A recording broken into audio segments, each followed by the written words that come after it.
Good morning, good afternoon, good evening. This week on Attic to Basement Estate Cleanouts, I wanted to show you a home with lots of books and parquet floors in a condo on the 7th floor of a building on Connecticut Avenue in Northwest Washington, D.C. The owner had moved into a nursing home 7 months before I was asked to go in and empty the entire apartment.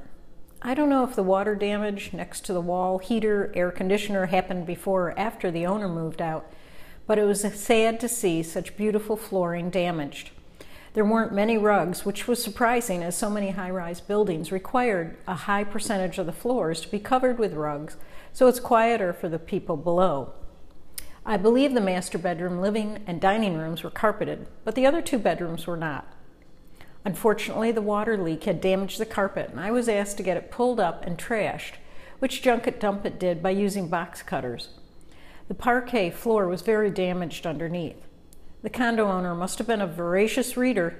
I had a man come in to buy any books he wanted, as he would resell them at a book show. The rest went to Montgomery County Friends of the Library store in Wheaton, Maryland. Junket Dumpet had to take the boxes of books to the library, as there were too many boxes to fit into my SUV. This was a good-sized condo. Notice how long the two dressers were. Not everyone's bedroom could handle dressers that long.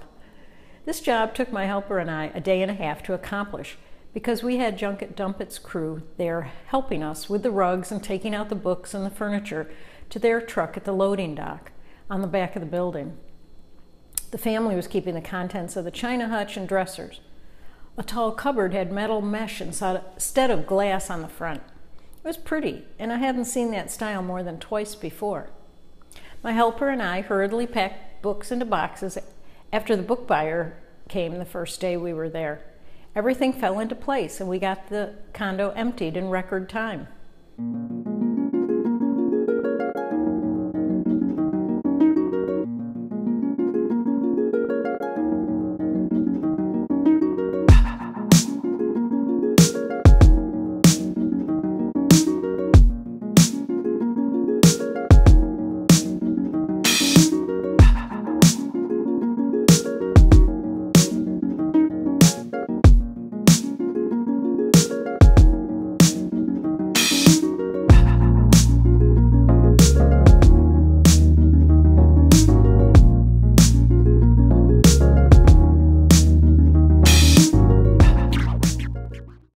Another home we cleared out in Northwest Washington, D.C. was empty for a year after the owner died when I was called in by the attorney.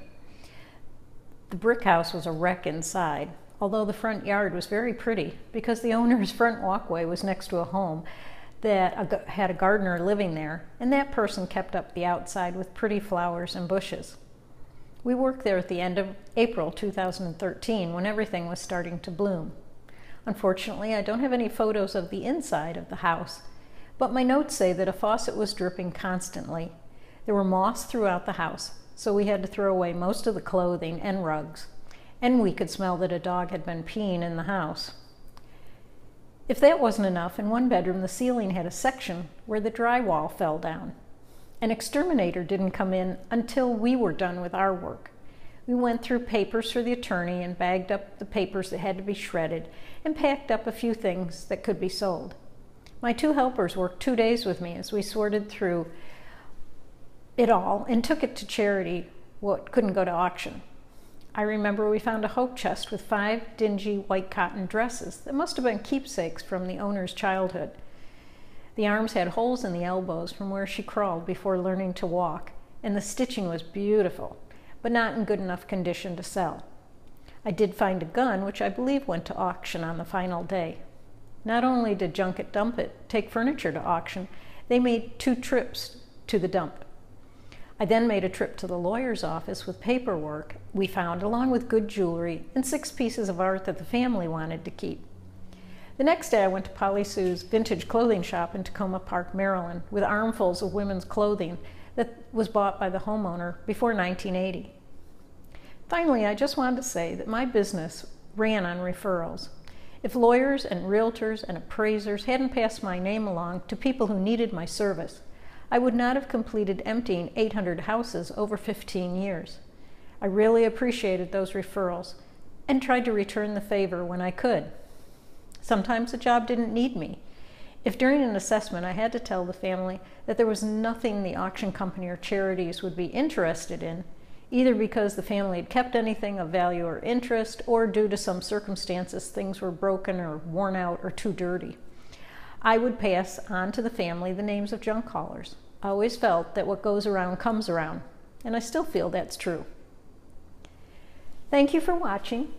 Please subscribe, and I will be back next week with more houses with either interesting situations or interesting photos.